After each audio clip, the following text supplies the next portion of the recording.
Welcome back to the channel. My name is Douglas, and in today's video, I'm going to be giving you my brutally honest review of the MPC Key 61.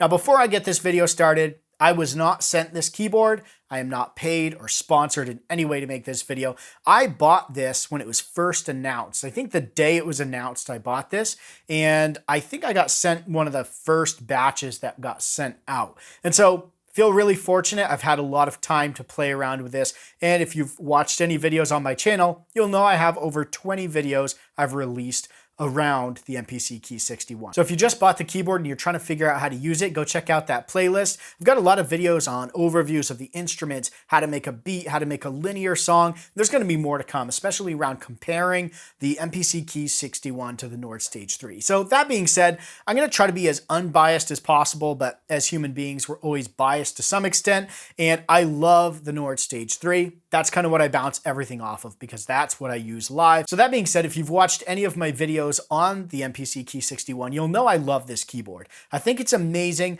but I do have a couple of things I don't like. One big thing I really don't like, and I'm going to get into that in this video, talk about what I don't like, what I like. Let's jump right to it.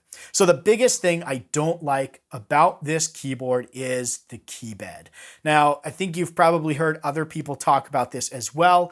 Coming from the Nord Stage 3, I have a bunch of controllers. I've played a lot of keyboards in my 2 decades or so that I've been playing, and I really don't like the keybed on this. Obviously, it's a keybed.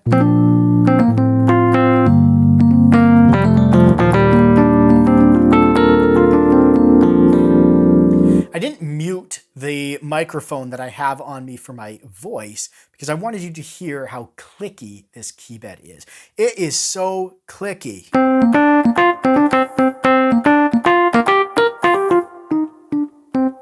Even playing it soft, it's like there's not a lot of room between the top and the bottom range of that keybed, and there's not some padding or something there. Every time I play it, even soft,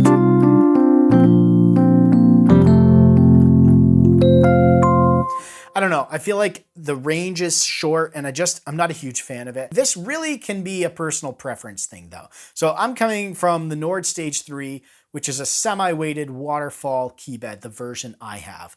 That to me is way better than this. And this is supposed to be semi-weighted, but I just don't like the feel of it. Maybe they were just trying to get the keyboard out, kind of have people use it and figure out what they needed to tweak. Then maybe they'll release some additional versions in the future with different keybed options. Nord Stage 3 does that. You have the hammer weighted, the weighted, and the semi-weighted, but the semi-weighted feels semi-weighted. This, to me, doesn't feel really semi-weighted. Maybe it's slightly heavier than just touch. And it's not flimsy, it's just clicky, and I don't like the clickiness.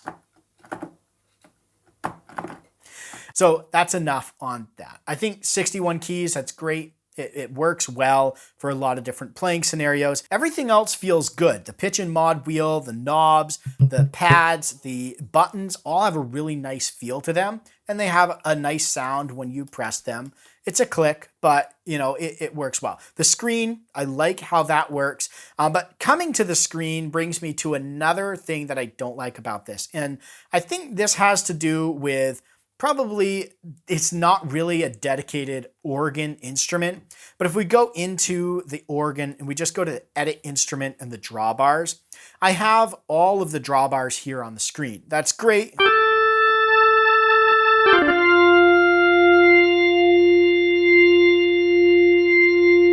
But I'm just not able to move the drawbars as quickly as I would like. Now, take that with a grain of salt because I'm coming from the Nord Stage 3 Compact, which has the physical drawbars. But a lot of times I'll take and I'll have the sustain pedal hooked up. And then I'll take and I'll drag all the bars back really quickly or forward, or I'll take my fingers and I'll kind of scooch them back, right?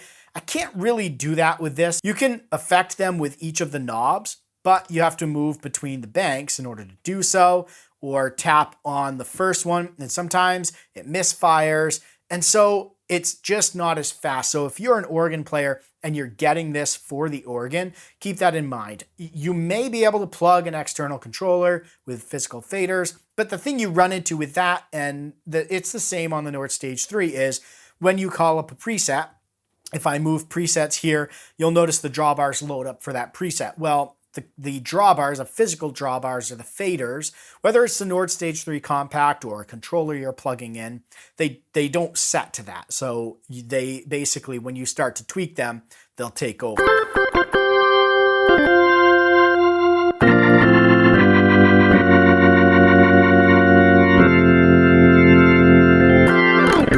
So before we talk about some of the things I love about this, I want to talk about one more thing, and it's a little bit of a middle ground, and it's the knobs. So the knobs run on the right-hand side of the screen rather than on top or below.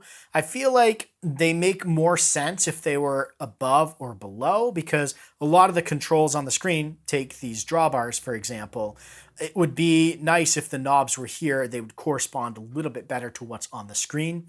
And when you're in mix view down here, they're laid out interesting. My brain has to do a little bit of translation to map what's on the screen to the knobs. Now I do like that they're 360 knobs. There's no start and stop position to them. So I really like the way the knobs are as a knob themselves. And it's really smart to do it this way because you don't have to do motorized faders or motorized knobs, because no matter where the parameter is on the screen, the 360 knob is there. There's no start and stop, so it's not like it's in the wrong position. So I really like that. I wish every controller and keyboard would use 360 knobs, but I think the way that they're laid out sometimes doesn't make sense in my brain, and sometimes I twist the wrong knob trying to get the control. So a small gripe. I love the knobs themselves, but they maybe could be positioned a little bit better. And I think the Q-Link bank button, it would be nice to have an up and a down rather than one button. So let's take the organ, for example, the drawbars. If I want to go back to this bank, I have to cycle through to the beginning or tap on this first one to jump back to that bank. So it's a little inconvenient. If you want to move backwards, you have to cycle through all 4 banks, unless there's not 4 banks defined, and then however many there are, you have to cycle through to get back to the beginning. So an up and down would be really nice there, similar to what we have here. Some things I love about this though are, number one, the vast library of sounds that's in here. Yes, there are some sounds that are lacking. I feel like it's lacking some good woodwinds, saxophones, things like that. It has the studio strings, but I feel like there could be studio horns, studio other types of instruments, and maybe that's a plan for the future. I don't know if we'd have to pay for those or not, but I think they could have included a little bit more around like accordions, things like that. But besides that, if you're looking for more of the electronic sounds, which I guess this is geared, the MPC line's geared more towards that style of music, dance, electronic, hip hop, there's pretty much any sound you could want here. There's tons of drum kits, and the Fabric XL instrument alone has hundreds and hundreds of sounds.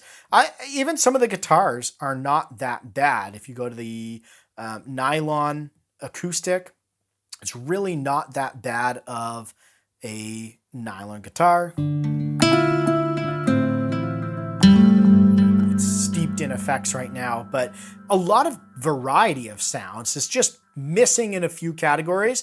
The pianos, I think they're good. They're not quite as good as the Nord Stage 3 in my opinion.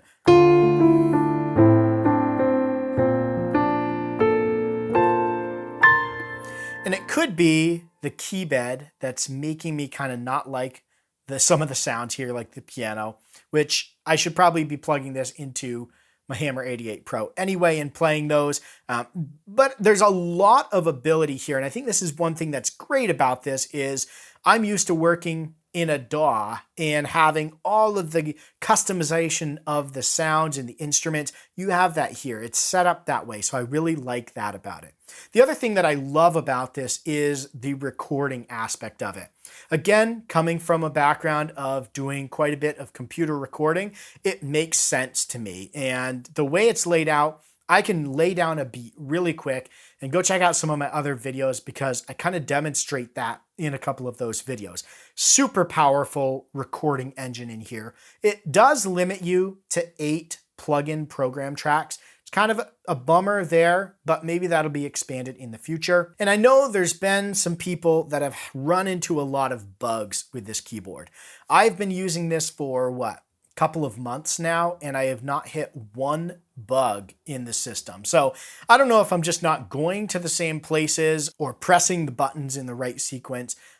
But short of some issues with the expression pedal mapping, which I feel like they've fixed as they've kind of come out with firmware updates, I haven't run into any bugs or anything that I'm like frustrated about with this keyboard. So I'm not necessarily discounting what some of the other videos out there talking about bugs and things like that about this keyboard. But for me, I haven't experienced those, and I've done quite a bit of recording and kind of pushing the envelope with this keyboard. I have a couple of videos that I'm working on now where I'm just like creating a really big song to try to push it to its limits. And it's been fine so far. I haven't run into anything so far. So that's great. I think if I was going to do a full production, I'd do it on the computer, but this is amazing for getting quick ideas down because it allows me to jump in, record within a few seconds, and I can start to get a song idea down, bring tracks in, and do all of that live without having to really do much setup, and I think that's amazing. So those are a few things that I like and dislike about this keyboard.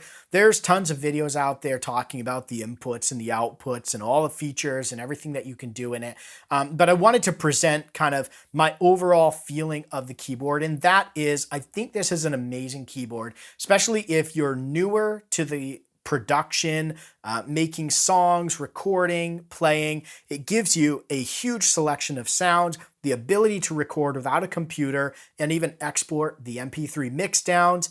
It gives you the ability to do a lot of learning. You can do loop recording, linear recording, all of that right within here. It gives you drum pads, it gives you keys, it gives you the touch screen, which is amazing, except for some of the little misfires on like the drawbars.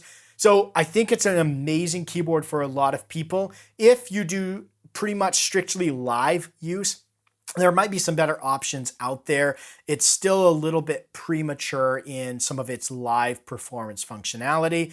I'm using this or starting to use this a little bit in church. So I'll be coming out with some future videos talking about how I incorporate this on stage and in a live setting. So be on the lookout for those. Don't forget to subscribe so you don't miss those videos. I think overall, the negatives, the big one being the keybed, I'm hoping that they kind of work on that or fix that in the future. But besides that, everything else is kind of livable and a little nitpicky on the negatives part.